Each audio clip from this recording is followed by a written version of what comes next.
कितना मुश्किल होता है अपना जीवन अंधेरे में गुजारना।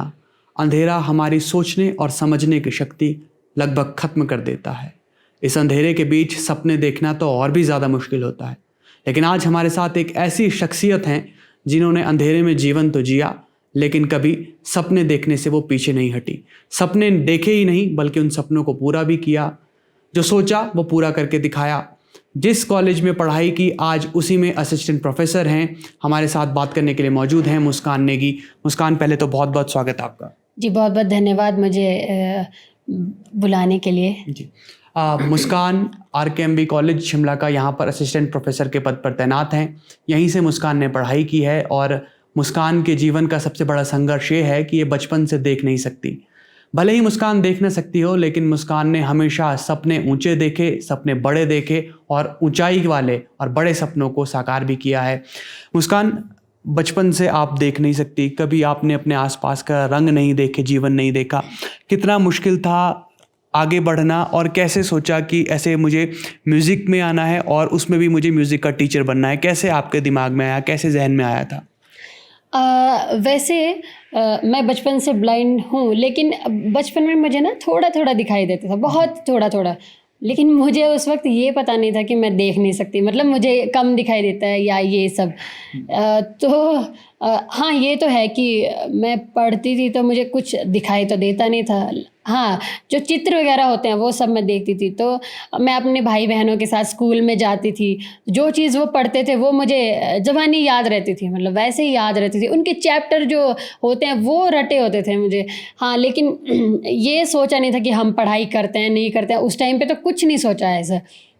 लेकिन पेरेंट्स ने ये सब सोचा और फिर उन्होंने मुझे स्कूल में डाला, कुल्लू में, NAB कुल्लू में मैंने पढ़ाई की।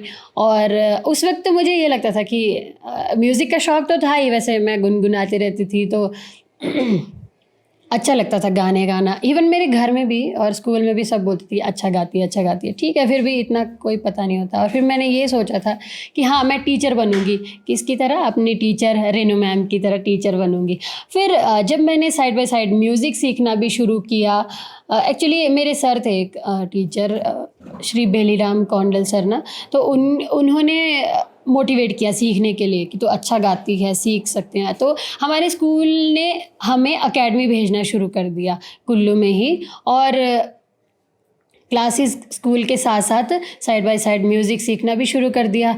उसके बाद लगता था कि नहीं, मुझे म्यूज़िक ही लेना है, मुझे म्यूज़िक में ही कुछ करना है। फिर लगता था हाँ, मैं म्यूज़िक टीचर बनूंगी, म्यूज़िक टीचर, मैं म्यूज़िक पढ़ाऊंगी।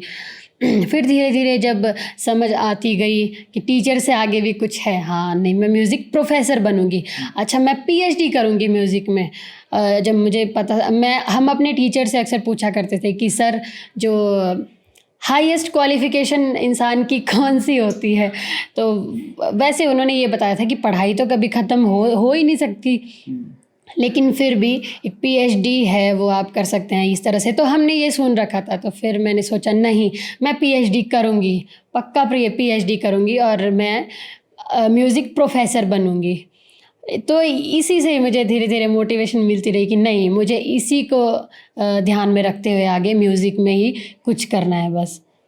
ये भी बता दीजिए कि आप PhD कर भी रही हैं, जो आप सपना देख रही हैं। हाँ, मैं PhD कर भी रही हूँ। और मृत्युंजय शर्मा जी मेरे गाइड हैं, डॉक्टर मृत्युंजय शर्मा जी। आपका वोकल है?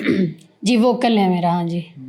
कितनी उम्र थी मुस्कान जब आपने एकेडमी में जाना शुरू किया, म्यूज़िक सीखना शुरू किया था? एकेडमी में आई थिंक मैं 9 साल की थी, तब से मैंने एकेडमी में जाना शुरू कर दिया था। अच्छा, तो क्या लगता था उस वक्त? म्यूज़िक अच्छा लगता था या फिर कोई और सब्जेक्ट भी अच्छा लगता था? जैसे आप कह रही कि रेनू मैम जैसे बनने की आपकी ख्वाहिश थी। जी, उस वक्त इंग्लिश मुझे अच्छा लगता था ऐसे, मतलब। लेकिन जब म्यूज़िक शुरू किया तो फिर मुझे ये लगता था कि नहीं, मुझे ये बाकी सब्जेक्ट्स नहीं पढ़ने, बस म्यूज़िक ही म्यूज़िक सीखना है। ऐसे लगता था कि क्यों ये सब्जेक्ट हमें पढ़ाते हैं, हम म्यूज़िक ही लेंगे बस। रेनू मैडम क्या पढ़ाती थी मुस्कान आपको? वो हमारी प्राइमरी स्कूल में टीचर थे। वो कभी हमें उन्होंने हिंदी पढ़ाया, कभी इंग्लिश या कभी गाँव में तो सभी SST। एक सब्जेक्ट पढ़ा देते हैं टीचर प्राइमरी स्कूल में तो वैसे भी। हाँ हाँ जी। अच्छा, तो रेनू मैडम की तरह बनने की इच्छा थी आपकी। अब लगता है आपको कि आप रेनू मैडम जैसी बन पाई है? क्योंकि हर बच्चे का सपना होता है कि वो अपने जैसा शिक्षक में देखता है एक मूर्त खूबसूरत, वैसा ही वो बने बड़ा होकर।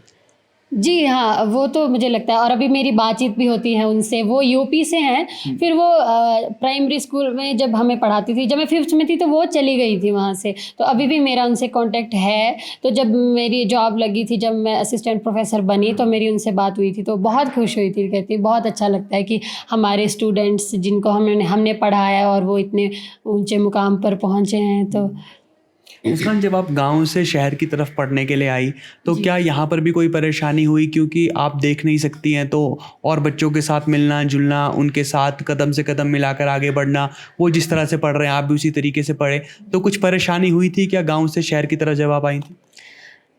एक्चुअली मेरी पढ़ाई ही कुल्लू से हुई है ना, तो फिर गाँव में तो हम यही थे, खेलते रहते थे। पढ़ाई का तो मेरा ये था कि मैं स्कूल ज़रूर जाती थी अपने भाई-बहनों के साथ, वैसे ही। हालाँकि मुझे ये लगता था कि ये अटेंडेंस इनकी लगाते हैं, मेरी क्यों नहीं लगाते? मैं भी तो स्कूल आती हूँ, लेकिन मुझे ये सब पता नहीं था। तो फिर जब मैं वहाँ से कुल्लू आई, तो मैं छोटी थी, इतना कुछ ज़्यादा सोचते समझते हम नहीं। हाँ, घर की याद बहुत आती थी कि जो शुरू में फर्स्ट डे तो ये लगा यहाँ तो सारे नए-नए हैं, मैं इनको जानती नहीं, ये नहीं। रोती थी कि घर की याद आती थी। बीच में तो घर से आने का भी मन नहीं करता था कि 1-2 बार बोला भी पेरेंट्स को, मुझे नहीं जाना, मुझे नहीं पढ़ना। तो सोचो अगर उन्होंने घर पे रख लिया होता मुझे, तो ये सब नहीं होता। लेकिन पेरेंट्स तो बड़े हैं, उन्हें तो पता होता है कि भई नहीं, ये तो बच्चा है, ये तो ऐसे बोलेगी, लेकिन हमने तो उसको घर में नहीं रखना है। तो ऐसे है।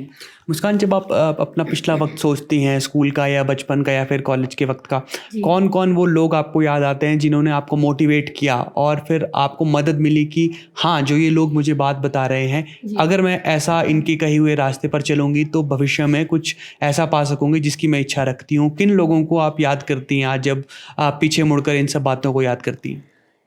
अब मैं बता नहीं सकती कि कितने लोग हैं जिन्होंने जिनसे इंस्पिरेशन मिली, मोटिवेशन मिली, जिन्होंने कदम-कदम पे ये कहा कि आगे बढ़ो, ये करो, वो करो।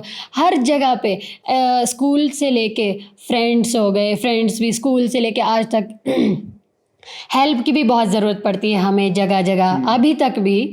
तो फ्रेंड्स हो गए, टीचर्स हो गए, फैमिली मेंबर्स, कोई और भी लोग जो बीच-बीच में मिले फिर दूर हो गए, इस तरह से बहुत सारे लोग हैं।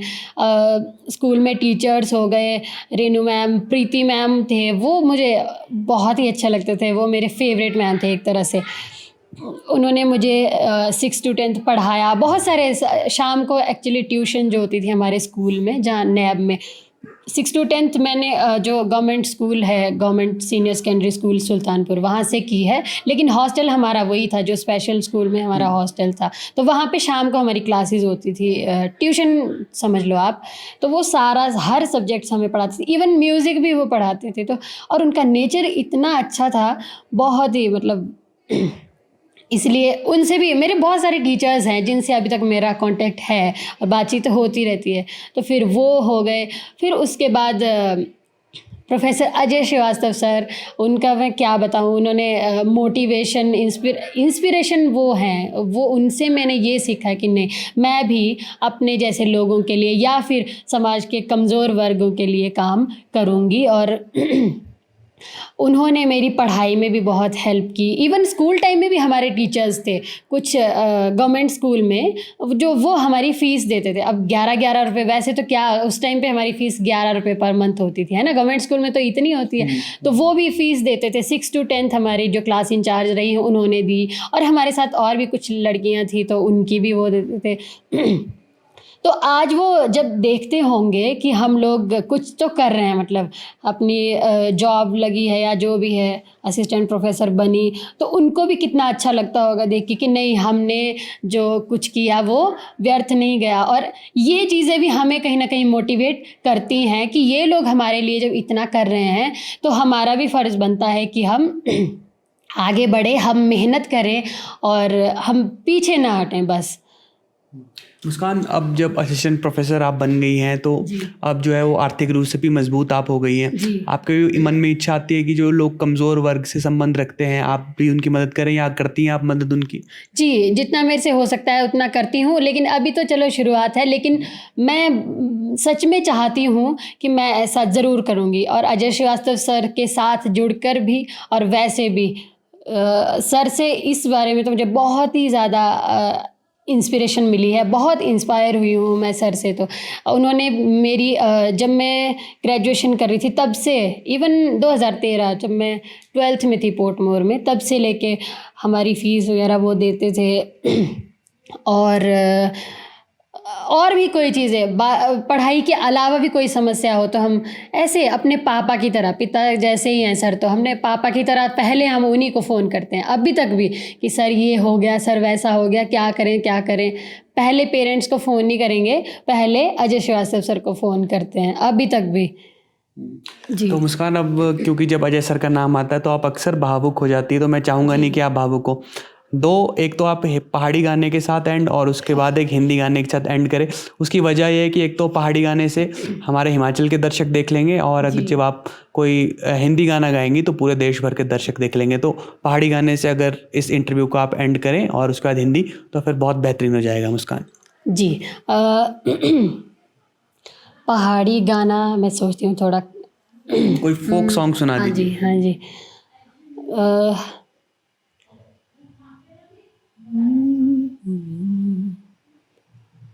मंडी का ही एक फोक है। हो हो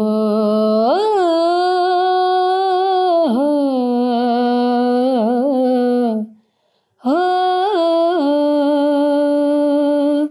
मानी रहना हो पे के मानी रहना,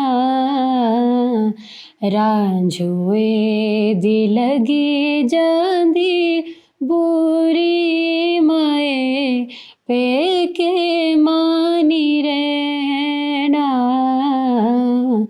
मानी रहना ओ पे के मानी रहना। जी। इसका अर्थ ये हुआ कि मैं मायके नहीं रहना चाहती हूँ, ऐसा ही अर्थ है शायद? जी जी, हाँ जी। तो मुस्कान, अब फिर एक हिंदी गाना और फिर उसके बाद हम इस बातचीत को ख़त्म करेंगे। हिंदी गाना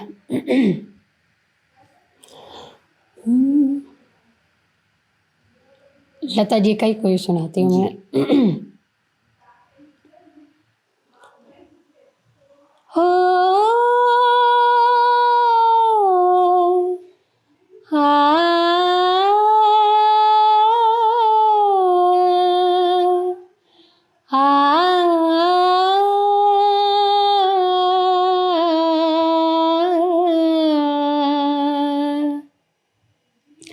नैना बरसे रिम झिम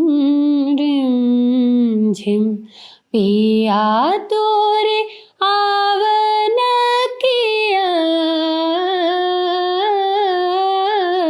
नैना बरसे रिम झिम, नैना बरसे बरसे बरसे। बहुत खूबसूरत मुस्कान, आपका बहुत बहुत धन्यवाद। Thank you. तो मुस्कान नेगी के साथ आपने एक खास बातचीत सुनी, और इसी तरीके से बचपन से ही कभी आंखों से तो कभी जहन में इसी तरह रिमझिम सपने बरसे होंगे, और उन्हीं रिमझिम बरसते सपनों को मुस्कान ने अपने हाथों में लिया और इन्हीं सपनों को पूरा करके दिखाया है। आज मुस्कान न सिर्फ खुद एक सफल शख्सियत हैं, बल्कि वो औरों के लिए भी प्रेरणा स्रोत हैं। जिन लोगों के पास बहुत बड़े बड़े बहाने होते हैं कुछ ना करने के लिए, उन्हें मुस्कान की इस प्रेरणादायक कहानी, इस संघर्ष वाली कहानी को सुनना और देखना चाहिए कि कुछ भी असंभव नहीं होता, सिर्फ ज़रूरत होती है तो सकारात्मक दिशा में कोशिश करने की, और वो कोशिश आपको एक दिन ज़रूर सफल बनाती है। फिलहाल के लिए इतना ही। आप जुड़े रहिए ABP लाइव के साथ।